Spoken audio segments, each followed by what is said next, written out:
Bismillahirrahmanirrahim. Wong kabeh maring ingsun kumilit kumalat kumi sepi milu nangis Ratu Parye Raden Widodari. Assalamualaikum warahmatullahi wabarakatuh, guys, sahabat Lembaga Undercover sekalian. Welcome back to our channel. Guys, sudah lama sekali kita tidak bikin video ya. Dari bulan apa? Pokoknya sudah lama sekali. Karena ada beberapa hal yang sangat mendesak dan tidak bisa dihindari. Kali ini kita akan membahas satu hal yang sangat menarik, ringan tapi berbobot, yang dimana semua orang sudah familiar dengan hal ini ya. Antara masyarakat Lombok dan masyarakatnya itu tidak jauh dari hal-hal yang berbau mistik. Jadi kali ini kita akan membahas tentang Senggeger. Nah, teman-teman pasti sudah tahu nih. Senggeger kalau bahasa Indonesianya itu guna-guna atau jampi-jampi biasanya. Nah, di video kali ini kita mendatangkan seorang narasumber yang sangat luar biasa. Seorang sekretaris Forum Basol Masail pesantren sepulau Lombok ya Lombok. Beliau adalah Ustadz Ahmad Dirgahayu Hidayat. Jadi sahabat Lembaga Undercover, seperti pada umumnya kita tahu bahwa Senggeger itu bla bla bla dan lain-lain sebagainya ya. Jadi, tapi kali ini kita akan membahas lebih dalam lagi tentang Senggeger, asal usulnya, pengertiannya, bagaimana Senggeger itu berkembang di halayak masyarakat tempat. Nah, jadi biasanya di setiap daerah itu berbeda-beda. Di daerah yang sebelah sana itu mungkin gimana proses dan lain-lainnya kan.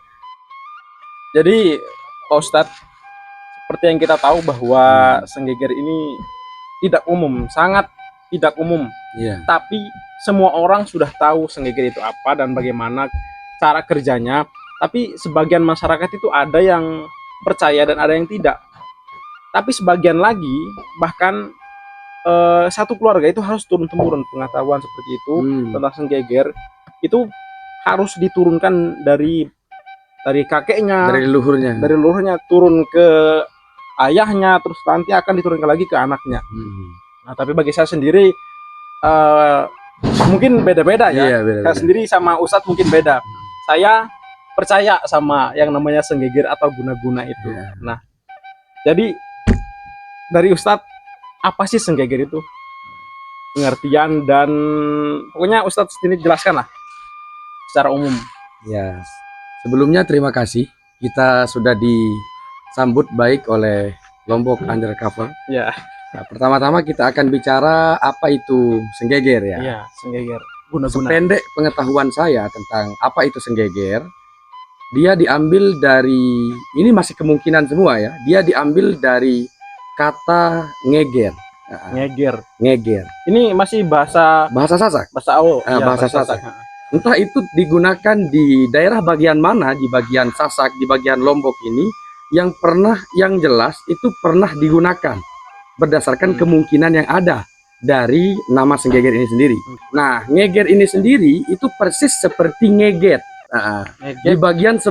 Di sebagian masyarakat Lombok yang lain, ngeget itu adalah gemetar. Ngeget itu adalah gemetar. Di sebagian masyarakat Lombok yang lain, gemetar bermakna gemetar. Jadi ngeger itu juga semakna dengan itu, gemetar. Yang artinya secara umum Senggeger adalah sesuatu yang bisa membuat seseorang bergetar hatinya, bergetar jiwanya. Sehingga nanti makna Senggeger adalah bacaan-bacaan atau ritual-ritual tertentu yang bisa membuat hati orang tergetar, atau dalam tanda kutip sebuah pengasih. Nah, secara etimologi begitu. Pengasih. Itu. Alat berarti atau bisa bacaan, dikatakan bahwa Senggeger itu pengasih atau penggetar hati seseorang. Iya, bisa demikian. Melalui bacaan-bacaan. Pada umumnya seperti pelet atau guna-guna yang lain. Oke, jadi ini sangat menarik ya. Bagaimana suatu pelafalan atau bacaan bisa menggetarkan hati seseorang. Itu sangat menarik, guys. Oke, jadi supaya teman-teman Lombok Undercover tidak penasaran, Pak Ustadz boleh hendak bacakan satu aja contoh Senggeger. Contoh Senggeger? Iya, contoh Senggeger. Supaya teman-teman tahu kekuatan sebuah kata itu bisa menggetarkan hati seseorang gitu. Walaupun ini tidak bisa langsung terbukti ya kan, tapi bahwa itu tergantung adalah kepercayaan juga kan. tapi bahwa itu adalah sebuah kalimat yang dipercaya bisa menggetarkan hati orang. Oke. Walaupun saya sendiri mungkin tidak juga menggunakan itu. Iya. Karena menggunakan itu kan terkait kebutuhan dan saya mungkin tidak butuh. Nah, Oke. mungkin tidak butuh. Jadi Bagaimana? Coba.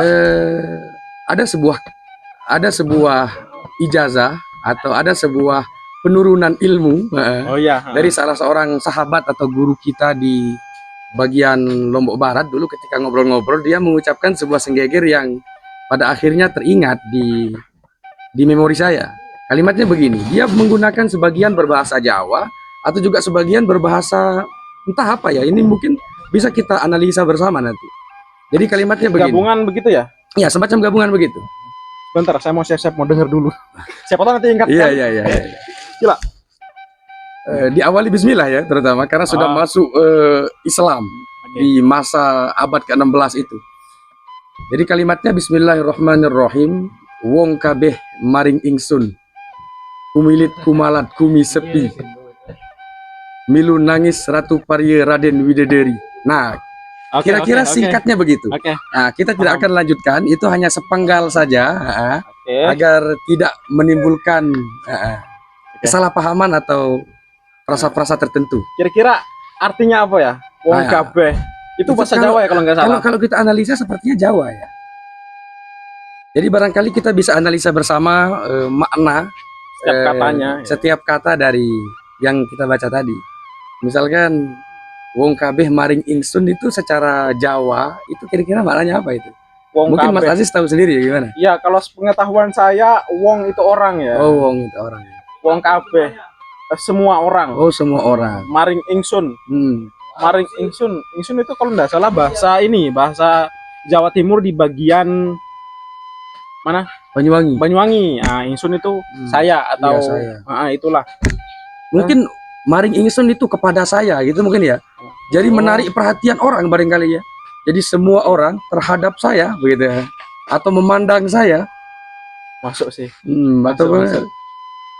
Dan seterusnya. Oke, saya paham Pak Ustaz. Saya paham, sedikit paham. Oke. Jadi kembali lagi tentang senggeger ini atau guna-guna ini ya, kita tidak lepas dari semua itu ya. Tergantung kepercayaan masing-masing mungkin Pak Ustaz ya. Oke, jadi soal masyarakat, bagaimana sih pandangan umum dari masyarakat sendiri tentang senggeger ini? Ya, kalau secara umum semuanya. Ya, kalau secara umum masyarakat Sasak terutama ya. Ada yang percaya, ada yang tidak. Saya bicara ini bukan karena saya ahli di bidang itu, tapi karena saya gemar mengkaji hal-hal budaya. Ya. Termasuk salah satunya budaya atau yang kita percayai di masyarakat Sasak ini sendiri. Salah satunya yang kita bahas sekarang, senggeger.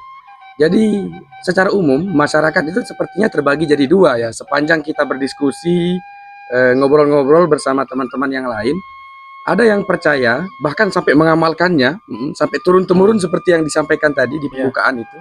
Ada juga bahkan yang bukan hanya tidak melakukannya, bahkan juga dia tidak mempercayainya. Anti gitu ya?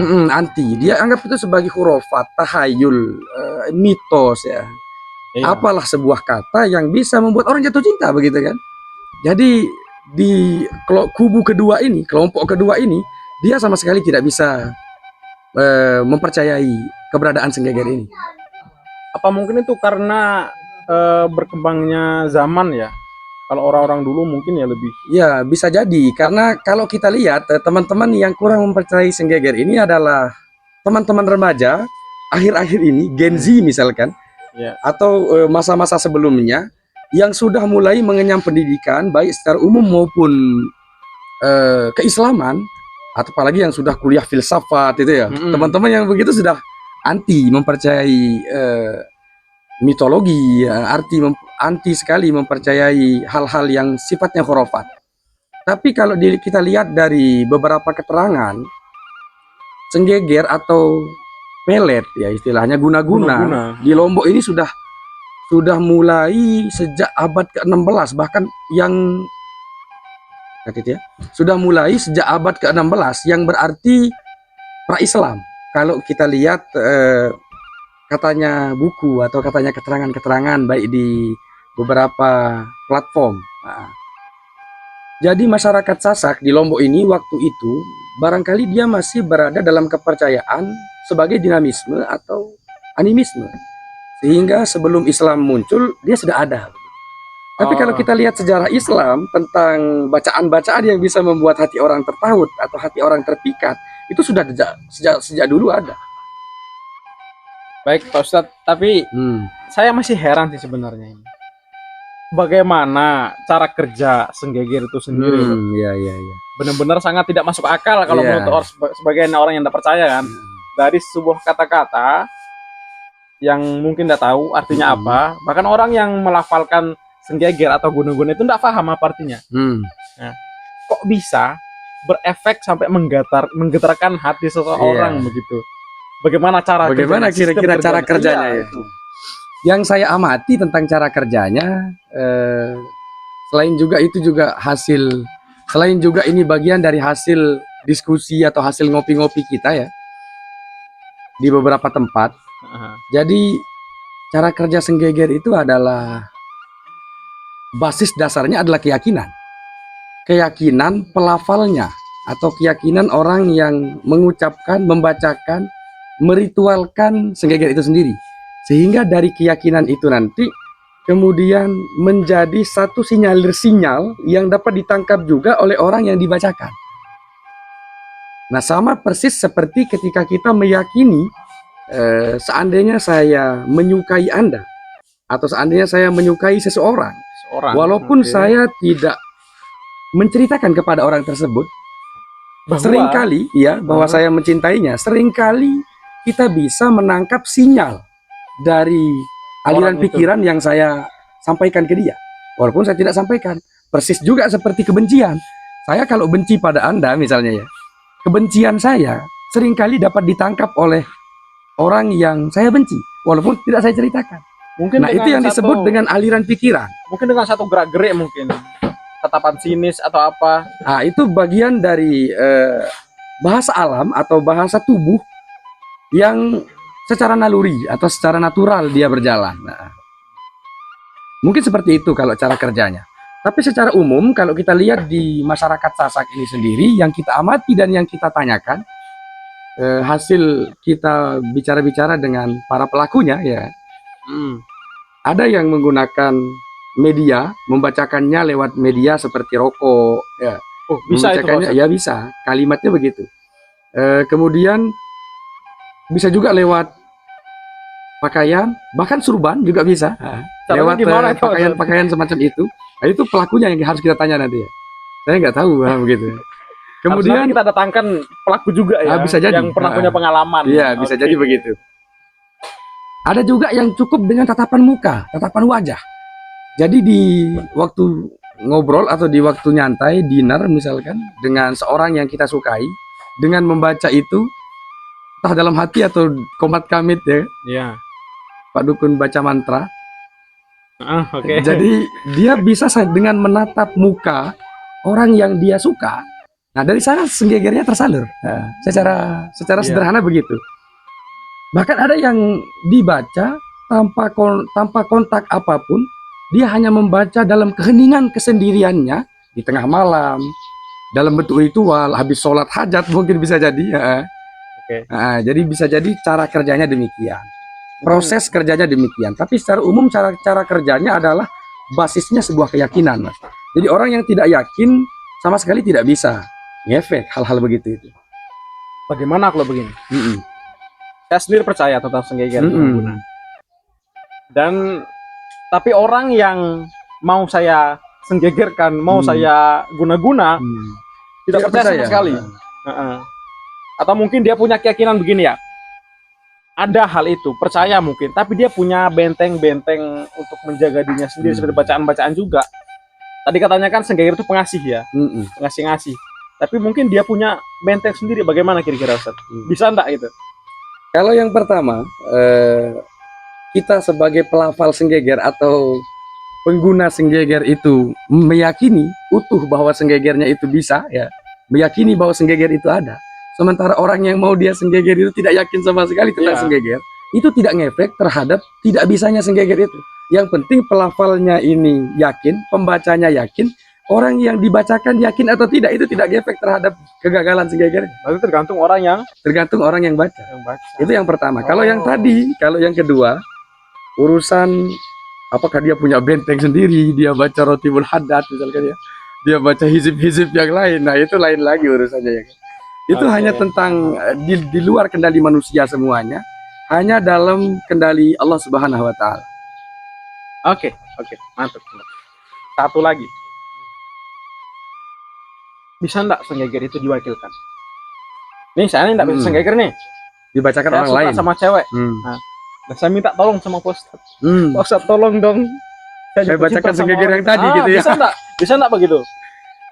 Kira-kira. Tapi ada uangnya gak ya? Agak. Oh, udah. Gimana? Iya. Tapi begini ya, kalau yang saya amati ya, kan banyak orang yang datang ke dukun ya. Banyak Iya. orang yang datang ke ya sesepuh adat atau orang-orang tua yang punya Senggeger. lah. yang punya Senggeger. Banyak orang datang untuk minta tolong gitu ya. Boy, biar dia jatuh cinta, mabuk kepayang ke saya. Hmm. Dan ternyata realitanya, karena Bisa. ini bukan berbicara tentang teori, realitanya terjadi begitu. Bisa ya. Realitanya bisa. Tapi kembali lagi ke bagaimana Islam membincang tentang hal-hal begitu.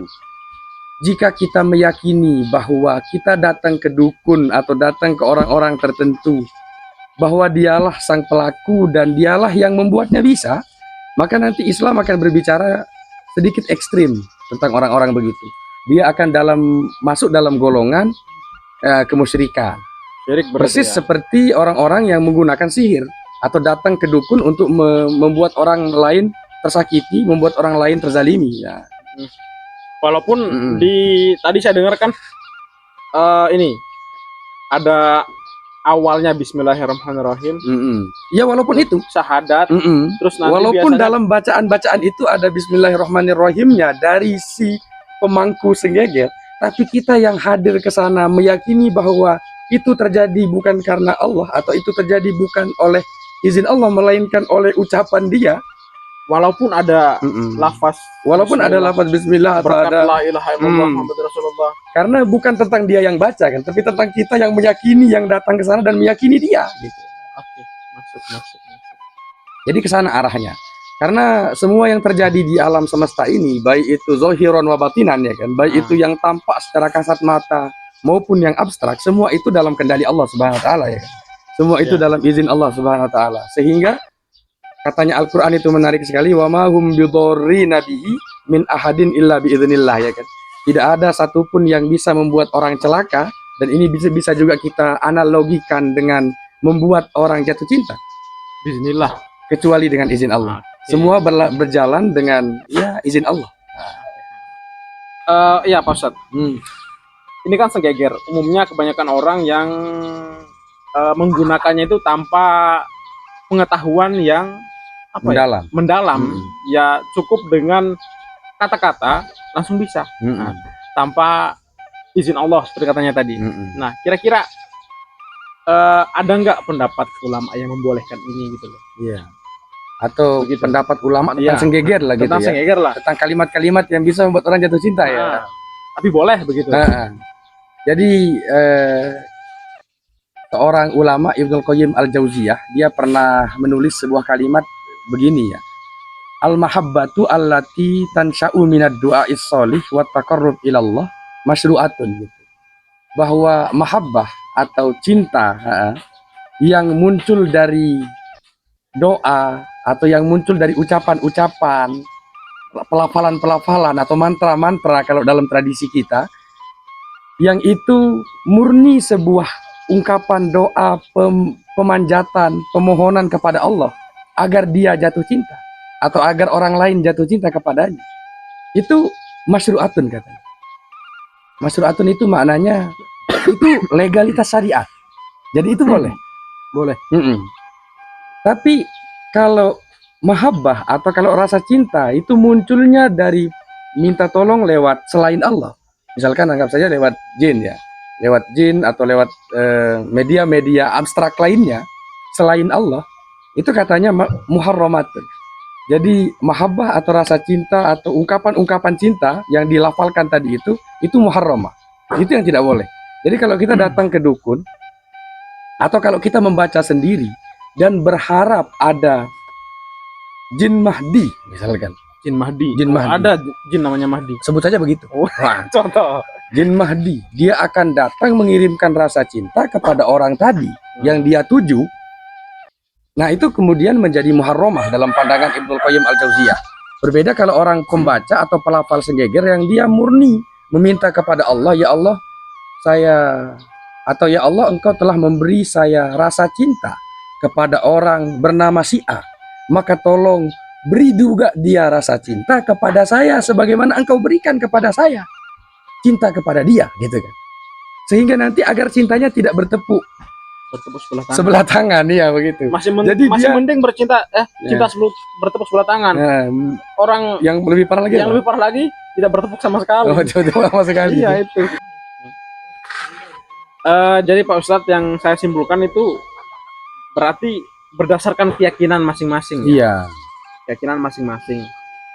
Tapi bisa enggak tanpa lafaz yang telah diberikan ayat atau yang diturunkan oleh leluhur, kita meyakini satu kalimat saja, kita buat sendiri misalnya, tapi kita yakin betul bahwa kalimat itu bisa. Iya, bahwa kalimat itu bisa.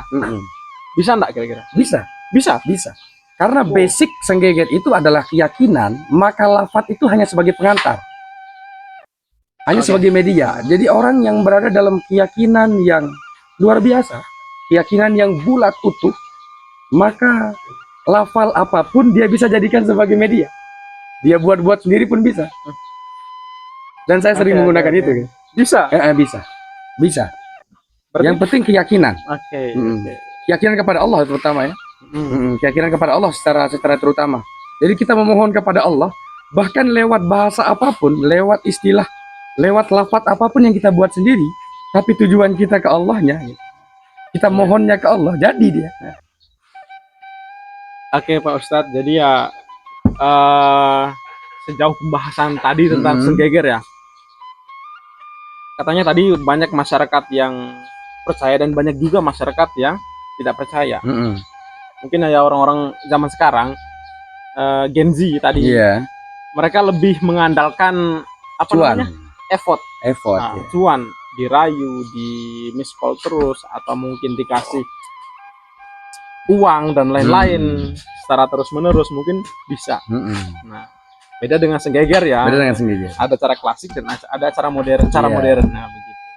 Jadi sahabat dan rekan recover sekalian, bisa disimpulkan ya senggeger itu seperti apa.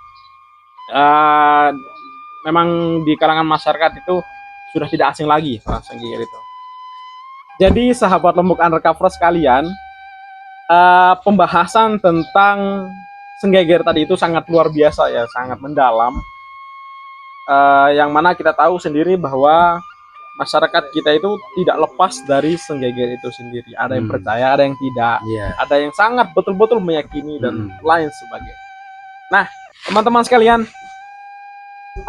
cukup sekian ya Pak Ustadz ya untuk video kali ini. Terima kasih banyak. Dan teman-teman sahabat lembuk undercover, kita akan terus bahas atau kita akan sajikan hal-hal yang sangat menarik terkait tentang budaya, agama, dan adat di Lombok itu sendiri. Itu Pak Ustadz.